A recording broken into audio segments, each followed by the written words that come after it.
창세기 백문백답 79번째 시간, 창조에 대한 다양한 해석 13번째 그리스도론입니다. 여러분의 구독, 좋아요, 알림, 댓글은 큰 힘이 됩니다.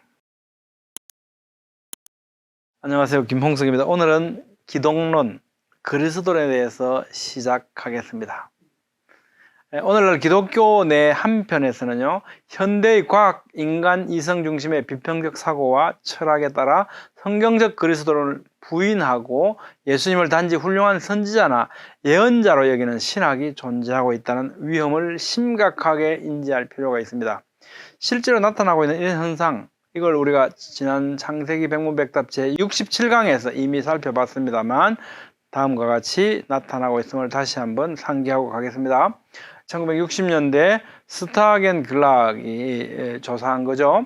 교파와 교리적 신앙에서 예수님의 동료 탄생, 예수님이 무리를 걸으셨다, 예수님의 재림에 대해서 어떻게 생각하냐, 어떻게 믿냐 그랬더니 개신교 전체 한번 보시죠. 개신교 전체 평균을 내니까요 51%, 50%, 44%입니다. 여러분 놀라지 마십시오. 캐톨릭은 어떤가 보십시오. 81%, 71%, 47%입니다. 우리는 이걸 심각하게 받아들여야만 합니다. 한국 신학 대학생들 학교별로 조사한 거 보면요, 암울합니다. 암울해. 한마디로 이원구 교수님께서 조사하신 건데요, 종교 사회학의 책에 나와 있습니다. 예수님의 동정녀 탄생, 예수님의 재림에 대해서 신학 대학생들이 어떻게 생각하느냐, 이게 실제 그대로라고 믿냐라고 하는 것에 있었어요. 이 평균 내에 보면 반도 안 됩니다. 반도. 신학 대학생의 반도 예수님의 동정녀 탄생을 믿지 않고 예수님의 재림을 믿지 않는다. 우리는 이런 현실 속에 살고 있습니다. 우리 신앙 잘 지켜야 되겠죠? 자, 그리스도의 증거는 무엇인가? 요한복음은 이렇게 말씀하죠. 오직 이것을 기록하면, 내가 왜 이 성경을 썼냐? 예수께서 하나님의 아들 그리스도이심을 믿게 하려 하며 또 너희로 믿고 그 이름을 힘입어 생명을 얻게 하려 합니다. 이것이 성경을 기록한 목적이라는 거죠. 이런 증거로서 요한복음이 기록한 것은 예수님에 대한 구약 성경의 예언과 성취, 예수님께서 보여주신 기적, 그 다음에 예수님께서 직접 하신 예언의 말씀과 성취를 기록하고 있습니다. 요한복음 5장에는요, 이 성경이 곧 내게 대하여 증언하신 것이다 라고 예수님께서 구약 성경이 그리스도, 예수님에 대해서 증거하고 있는 거라고 말씀하셨고, 요한복음 10장에서 내가 행하거든 나를 믿지 아니할지라도 그 이름 믿으라. 하나님, 예수님께서 죽은 자를 살리시고 병인들을 치료하시고 이런 무리를 걸으시는 이 기적을 보면서, 그러면 너희가 아버지께서 내 안에 계시고 내가 아버지 안에 있음을 깨달아 알 수 있지 않겠냐. 분명히 많은 증거들을 보여주신 거죠. 그 다음에 요한복음 13장에 일이 일어나기 전에 미리 너희에게 일러두면 일이 일어날 때 내가 그인 줄 너희가 믿게 하려 합니다. 그러니까 예수님께서 그리스도이심을 믿게 하기 위해서 이 세 가지를 다 예수님께서 직접 말씀하십니다. 수많은 증거들을 주셨다는 거죠. 구약성경은 많은 예언의 말씀과 그 성취를 통해서 그리스도를 믿을 수 있도록 증거로 주셨으며, 예수님께서 예언과 성취를 통해 믿을 수 있도록 직접 증명해 보여주셨습니다. 자, 그리스도인의 기반은 그리스도 예수님에 대한 올바른 지식과 믿음이죠. 우리의 믿음은 예수님에 관련된 지식을 기반으로 합니다. 이제 랄프 마틴이 찾아낸 114군데의 구약 성경에 있는 그리스도에 대한 예언과 성취를 성경의 순서대로 구약의 예언 본문 말씀과 또 성취된 신약 본문 말씀을 찬찬히 살펴보도록 하겠습니다. 아마 한 10회에 걸쳐서 살펴볼 텐데요, 빠짐없이 이 기회에 우리가 한번 이 말씀을 살펴볼 수 있으면 좋겠습니다. 자, 114가지 중에 첫 번째, 이 말씀들은 어떻게 해요? 창세기부터 순서대로 찾은 겁니다. 창세기 3장 15절에는요, 메시아, 그리스도께서 여자의 후손으로 오실 것을 예언하고 있죠. 내가 너로 원수가 되게 하고 내 후손도 여자의 후손과 원수가 되게 하리니 여자의 후손은 내 머리를 상하게 하실 것이요 너는 그의 발꿈치를 상하게 할 것이라. 여자의 후손으로 오실 그리스도에 대한 예언이죠. 저는 이 말씀을 그 전에 보면서 이런 생각을 했습니다. 그의 발꿈치를 상하게 할 것이다. 예수님의 발꿈치가 상해야 하나? 전능하신 하나님이신데 이런 생각을 잠시 했었는데요. 예수님의 발꿈치는 상해야만 했죠. 왜 그렇습니까? 우리의 죄를 대신하시기 위해서 저주와 고통, 죄값을 지셔야만 했거든요. 그래서 발꿈치가 상해야만 했던 겁니다. 갈라디아 4장 4절. 때가 참에 여자에게서 나게 하셨다. 그죠? 예언의 성취를 통해서 그리스도를 증거하고 있죠. 여자의 후손으로 오셨다. 창세기 3장 15절이 예언이 성취되었다는 거죠. 히브리서 2장 14절에 혈과 육을 함께 지니시면 결국은 뭡니까? 여자의 후손, 사람으로 오셨다. 여자의 후손으로. 이것이 성취되었다는 것을 말씀하고 있고요. 그래서 동정녀 마리아에게 나셨다는 이 마태복음의 이 기록은 너무 중요해요. 어떻게? 그것이 메시아이심을 증거하는 특별한 케이스이기도 하지만 창세기 3장 15절의 예언의 성취라는 점에서 매우 중요하죠. 두 번째로요, 창세기 9장 20절 말씀은 노아의 아들들 이 계보를 통해서 예수님이 오실 것이다, 그리스도가 오실 것이다 라고 예언하고 있거든요. 창세기 9장에 셈의 하나님 여호와를 찬송하려다, 또 셈의 장막에 거하게 하시고, 이것은 셈의 계보를 따라 오실 그리스도에 대한 예언이죠. 그리스도는 셈의 계보를 따라서 오신다. 누가복음 3장 36절에 그래서 보면 그 위는 가이난이요, 그 위는 아박셋이요, 그 위는 셈이요, 이런 계보를 기록함으로 해서 창세기 9장 말씀이 성취되었음을 우리에게 증명해 주고 있습니다. 세 번째로 창세기 12장 3절 말씀에 보면 예수님께서는, 그리스도께서는 아브라함의 자손으로 오실 것이다 라고 예언되어 있죠. 창세기 12장에 땅의 모든 족속이 너로 말미암아 복을 얻을 것이다. 이것은 천하 만민이, 모든 족속이 어떻게 아브라함으로 인해서 복을 얻는데 이게 말이 되겠습니까? 이 뭘 의미하겠습니까?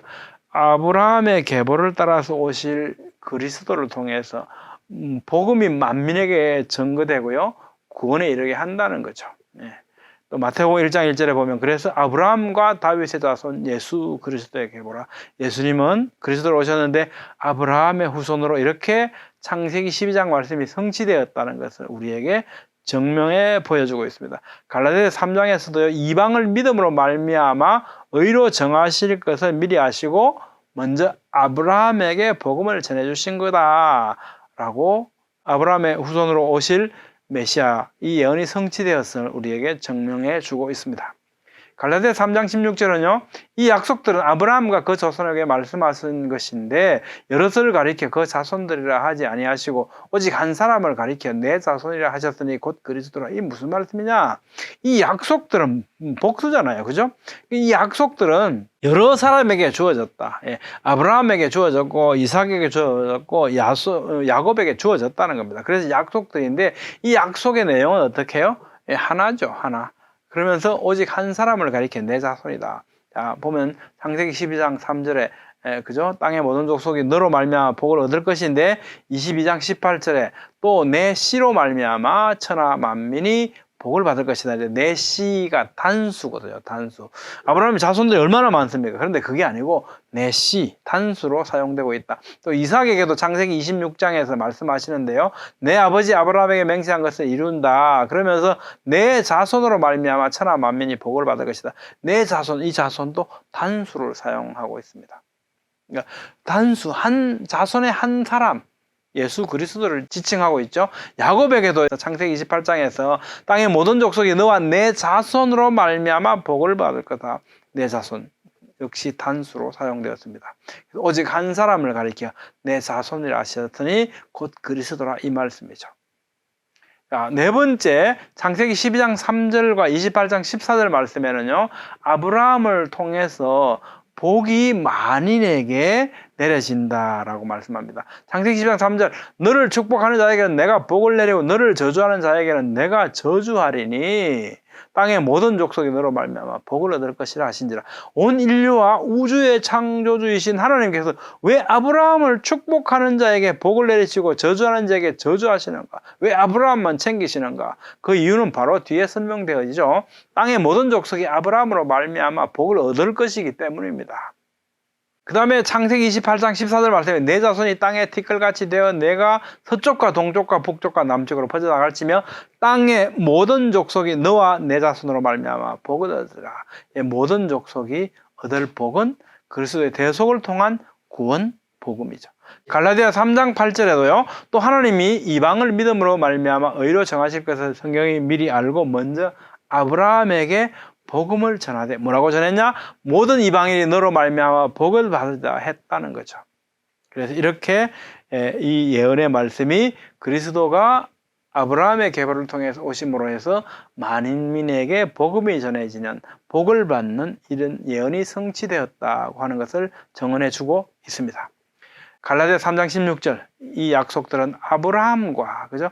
아브라함을 통한 복이라고 말씀하잖아요. 오직 한 사람을 가리켜 내 자손을 했다. 곧 그리스도다. 히브리서 6장 14절은 아브라함을 통한 복이 선취되었다는 것을 내가 반드시 너에게 복주고 복주면 너를 번성하게 하고 번성하리라 하신 이 말씀이 이루어졌다라고 증거해 주고 있거든요. 그 예언의 말씀대로 아브라함을 통해서 우리가 복음의 복을 누리게 되었음을 증언해 주고 있습니다. 다섯 번째로 창세기 17장 19절과 21장 12절 말씀에는요. 그리스도께서 이삭의 자손으로 오신다고 말씀하고 있거든요. 예언되어 있거든요. 창세기 17장에 보면 그 이름을 이삭이라 하라. 내가 그와 내 언약을 세우리니 그의 후손에게 영원한 언약이 되리라. 이삭을 통해서 오실 그리스도 예언이죠. 창세기 21장에는 이삭에게서 나는 자라야 내 씨다. 그러니까 이스마엘은 아니고 이삭을 통해서 그리스도가 오실 것을 말씀하시는 거죠. 그래서 로마서 9장 7절은요. 또한 아브라함의 씨가 다 그의 자녀가 아니라 오직 이삭으로부터 난 자라야 내 씨라 불리라 하셨잖냐. 그래서 그렇게 이삭을 통해서 예수님이 오셨다. 예언대로 오셨다라고 해서 증명해 주고 있고요. 히브리서 11장에서도 그에게 이미 말씀하시기를 내 자손이라 칭할 자는 이삭으로 말미암아 서리라 하셨다. 이렇게 말씀하셨지 않냐. 그래서 이 예언의 말씀대로 예수님께서는 이삭의 계보로 오셨다는 것을 증언해 주고 있습니다. 자, 여섯 번째, 창세기 18장 18절 말씀과 22장 18절 말씀, 또 26장 4절 말씀은요, 열방에 대한 복을 우리에게 예언해 주고 있습니다. 창세기 18장에 천하 만민은 복을 받게 될 것이다. 또 창세기 22장에도 천하 만민이 복을 받게 될 것이다. 26장에도 천하 만민이 복을 받게 될 것이다. 그래서 갈라디아 3장 8절에 보면 하나님이 이방을 믿음으로 말미암아 의로 정하실 것을 미리 알고 아브라함에게 복음을 전하되 모든 이방이 너로 말미암아 복을 받으리라 이렇게 말씀하셨다는 겁니다. 그래서 말씀하신 그 예언의 말씀대로 이 복음이 어떻게 해요? 모든 민족에게 전파되고 모든 민족이 복음을 듣고 구원에 이르는 복을 받게 되었지 않느냐. 이 예언이 이렇게 성취되었냐라고 말씀하고 있는 거죠. 자, 일곱 번째로요. 창세기 49장 10절에는요. 유다 지파에서 그리스도가 오실 것이다 라고 예언되어져 있습니다. 창세기 49장 10절 규가 유다를 떠나지 아니하며 통치자의 지팡이가 그 발 사이에서 떠나지 아니하기를 이렇게 말씀하잖아요. 유다의 계보로 오실 그리스도에 대한 예언이죠. 계시록 5장 5절 말씀은 이렇게 말씀합니다. 장로 중의 한 사람이 내게 말하되 울지 말라. 유대 지파의 사자 다윗의 뿌리가 이겼으니 그 두루마리와 그 일곱인을 떼시리라. 예수님을 뭐라고 지칭하냐면 유다 지파의 사자 다윗의 뿌리가 이겼다 이렇게 말씀하거든요. 유다 지파의 사자라고 해요. 계시록에서 왜 이 말씀을 굳이 설명하고 있을까요? 그냥 예수님이 이기셨다 안 하고 이 말씀은 창세기 49장에 예언한 그 예언의 말씀대로 유다 지파를 따라서 오신 예수님이라고 하는 것을 표현함으로써 이 예언의 말씀이 성취되었다는 것을 우리에게 말씀하죠. 이걸 왜 이렇게 말씀하실까요? 예언을 주시고 나서 성취하시지 않고 그냥 하나님의 경륜이 이루어 간다 한들 우리가 무슨 말 하려? 그럼 왜 미리 예언을 주셨겠냐는 겁니다. 그것은 우리가 진짜 그리스도이심을 우리가 확정할 수 있는 증거로 주신과 동시에 이 말씀, 이 하나님의 말씀이 정말로 하나님의 말씀이다. 신적 권위를 가진 하나님의 말씀이다. 하나님이 영감된 이 말씀이 우리에게 확신을 갖게 해주고 그 예언의 말씀대로 오신 그리스도가 진짜 성경의 말씀대로 하나님이심을, 메시아이심을, 그리스도이심을 우리가 믿을 수 있도록 확정시켜주는 증거가 된다는 겁니다. 여덟 번째로 출애굽기 12장 46절 말씀에는요, 뼈가 꺾이지 않는 것에 대해서 나오는데요, 우리는 정말로 구약 성경만을 가지고 이것이 무슨 말씀인지 무슨 의미인지 모를 내용이 굉장히 많아요. 신약 성경에 예수님께서 오셔서 성취하심으로 말미암아서 그 말씀이 이것을 예표하는 말씀이었구나라고 깨닫는 경우가 굉장히 많죠. 그런 경우 중에 하나도 바로 이 말씀인데요. 자, 출애굽기 12장 46절, 유월절 어린 양에 대한 말씀이죠. 한 집에서 먹되 그 고기를 조금도 집 밖으로 내지 말고 뼈도 꺾지 말지며. 하나님께서 이렇게 말씀하셨어요. 어린 양을 잡아서 문설주에 가라고 먹으면 되는데 뼈를 꺾지 말라고 굳이 말씀하셨습니다. 그러면서 어떻게 이 규례가 수천 년 동안 계속 그대로 지켜져 내려오고 있죠. 이게 뭘까라는 겁니다. 왜 뼈를 꺾으면 안 될까? 무슨 의미일까? 예수님은 유월절 어린 양이죠. 이것은 벌써 수천 년 전에요, 예수님 오시기 한 1400년 전에 유월절 어린 양 예수님을 예표하고 있었던 것이라는 것을 세월이 지난 후에 예수님이 오시고 나서 십자가에 못 박혀 돌아가신 그 순간이 지나서야 이제는 알게 된 거죠. 베일이 벗겨진 거죠. 요한복음 19장 36절. 이 일이 일어난 것은, 이 일은 어떤 일이냐면, 앞에 중요하니까 한번 읽어볼게요. 이날은 준비일이라 유대인들은 그 안식일이 큰 날이므로 이 안식일에 시체들을 십자가에 두지 아니하려 하여 빌라도에게 그들의 다리를 꺾어 시체를 치워달라 하니, 군인들이 가서 예수와 함께 못 박힌 첫째 사람과 또 그 다른 사람의 다리를 꺾고, 왜 다리를 꺾냐 하면 빨리 내려야 되는데 이게 지금 아직 죽었는지 살았는지 모르잖아요. 사형을 당했으니까 죽어야 내려올 수 있거든요. 그러니까 다리를 꺾으면 어떻게 해요? 살아있다면 고통 때문에 꿈틀대겠죠. 다리를 꺾었는데 미동도 없다 그러면 완전히 죽은 거잖아요. 그 확인을 위해서 다리를 꺾게 하신 거죠. 꺾게 한 거죠. 그런데 예수께 이르러서는 이미 죽으신 것을 보고 다리를 꺾지 아니하고 그중 한 군인이 창으로 옆구리를 찌르니 곧 피와 물이 나오더라. 자, 어떻게 이런 일이 일어났냐라고 하는 것을 설명하죠. 36절에 이 일이 일어난 것은 그 뼈가 하나도 꺾이지 아니하리라 한 성경을 응하게 하려 함이라. 유월절 어린 양, 그죠? 이 말씀이었다.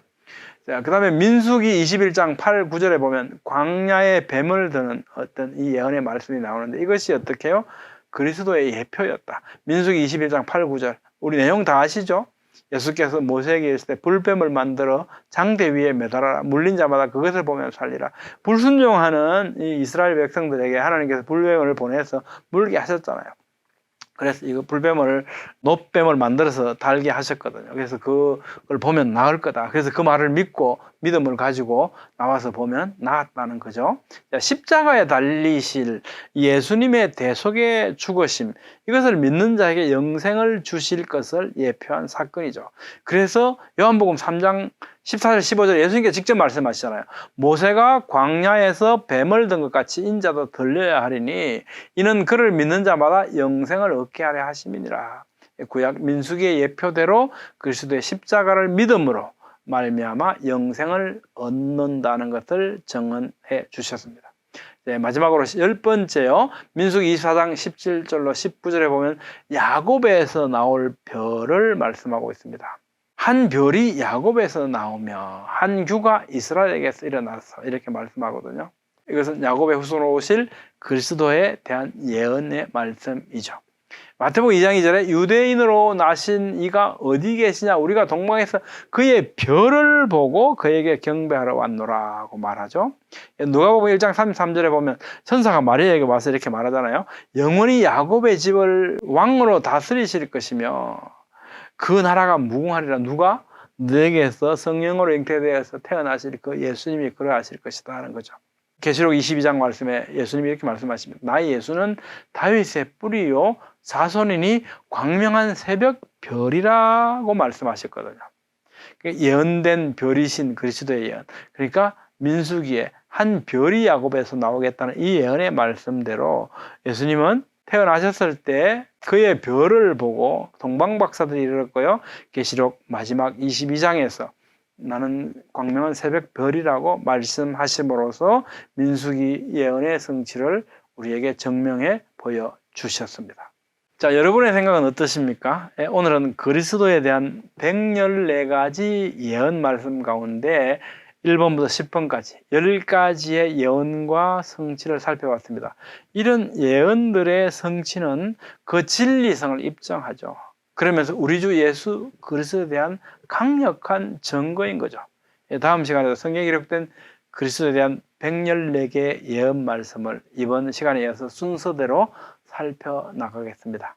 감사합니다.